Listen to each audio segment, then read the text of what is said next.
রামরূপী নীলকুঠির আরো পরিত্যক্ত কিছু বিল্ডিং আছে এটা। আর এই এরিয়ার এলাকার এক ভাইয়ের সাথে কথা হলো। ভাইয়ের নাম? জি, আমার নাম বিল্লাল হাসান। তো এটা বলেন, এটা কি, এটা এটা কি ছিল? এটা ওই সময়কার ছিল তহসিল অফিস। এই ঘরটা ছিল তহসিল অফিস। মানে ওরা এখানে বসে জমি জায়গার হিসাব নিকাশ কাগজপত্র সব এই ঘরে ছিল, এখনো কিছুটা আছে হয়তো বা ভিতরে। পৌঁছে গেছে তো অনেক দিনকার বিষয়। এখানে না, এখান থেকে তারা নীল চাষের এই মানে বিচার কাজ বা তাদের কার্যক্রম পরিচালনা জি করতেছে জি জি এখান থেকে না? জি, এখান থেকে হতো। এটা এখন পড়ে আছে, মানে পরিত্যক্ত বিল্ডিং। পরিত্যক্ত বিল্ডিং, এটা পড়ে আছে। তো আগে ছিল এটা হচ্ছে আপনার তহসিল অফিস। এই যে এইগুলি আপনাকে দেখাই, যেমন ধরেন এই যে এটা এটা হচ্ছে ওই সময়কার বই খাতার র‍্যাক ছিল। এখানে কিন্তু অনেক বই ছিল, বুঝলেন? এখানে না? হ্যাঁ, আমাদের চোখে দেখা এগুলি অনেক বই ছিল এই জায়গায়। তো বইগুলি নষ্ট হয়ে গেছে পানিতে ভিজে, এটা এখনো রয়ে গেছে। হ্যাঁ, তারপরে আপনার পাশের যে বিল্ডিংটা আছে, এটা ছিল হচ্ছে আপনার সরকারি হসপিটাল। কোনটা? এটা এটা এটা? আসেন আমার সাথে আসেন। চলেন।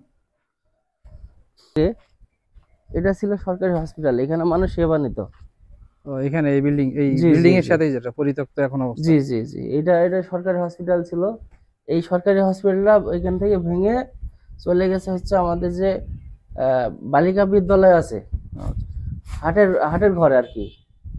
ওইখানে হচ্ছে আপনার পরে হচ্ছে ওটা স্টার্ট হয়েছে আর কি, সরকারি হসপিটাল আচ্ছা, মেন এখানে রোডের এটা কি, পাশে। এটা এখানে যে আরেকটা জিনিস দেখছি বিলাল ভাই, এই জিনিসটা? এটা হচ্ছে ওই যে আপনার আহ, এই যে নিচে ওনারা যে পানি পথে যাওয়া আসা করতো না, হ্যাঁ হ্যাঁ।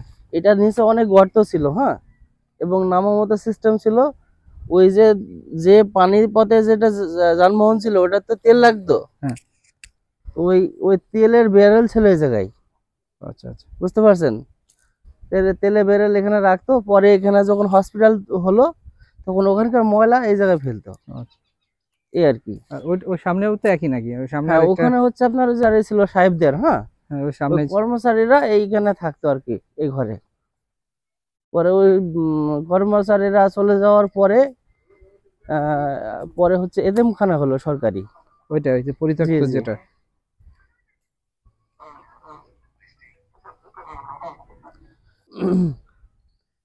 এটা আচ্ছা, এই বিল্ডিংটা কিসের? এটা এটা তো প্রায় পরিত্যক্ত অবস্থায় আছে জি দেখছি জি, এটা। ওটা সেম ওই যে ওই আগের বিল্ডিংটা, এই বিল্ডিংটা একই সাতটার বিল্ডিং। তবে এটা হচ্ছে আপনার ওই সাহেবদের হচ্ছে কর্মচারী যারা ছিল, তারা থাকতো এই ঘরে, তাদের ফ্যামিলি নিয়ে এই ঘরে থাকতো। পরে ওরা এখান থেকে চলে যাওয়ার পরে এটা সরকারি এতিমখানা হয়। হ্যাঁ, অনেক ওই যে যুদ্ধের পরে যেসব ছেলেপিলে গরিব এতিম ছেলেপিলে ছিল, এখানে পড়াশোনা করতো সরকারি খরচে। আহ, হ্যাঁ, মানে তার আগে মানে বলা যায় ৭১-এর পরেও ভালো ছিল, জি জি, অনেক ভালো ভালো ছিল, ছিল। এখন এটা রানিং ছিল। এটা মানে কতদিন হয়েছে যে এটা একবারে মানে একেবারেই? একবারে নষ্ট হয়ে যাওয়া হচ্ছে, মনে করেন যে তাও অনামানিক 40 বছর 50 বছর এরকম হচ্ছে যে আপনার বয়স কত? পড়ে আছে। আমার বয়স তো অল্প, আমার বয়স 30 35 বছর। তবে আমাদের দাদাদের মুখে যেটা হ্যাঁ শোনা, হ্যাঁ। আমাদের মুরব্বীদের মুখে যেটা শোনা, সেটাই আপনাকে বললাম। ওকে। আর আমরা চোখে দেখেছি, এখানে হচ্ছে ইয়ে ছিল আর কি, ওই জায়গায় হচ্ছে সরকারি হসপিটাল ছিল, এটা আমার চোখে দেখা, আমাদের সামনেই। ওকে।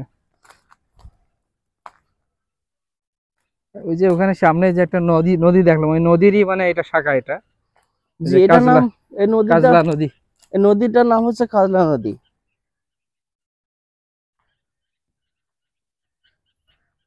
আর এই গাছগুলা তো অনেক মানে পুরাতন, মানে অনেক এটা পুরাতন, মানে অনেক পুরাতন কয়েক এই মানে গাছগুলি। ১০০ বছরের উপরে এই মানে বয়স। গাছগুলো 100 না ভাই, এই গাছগুলো অনুমানিক 300 বছর হবে আর কি।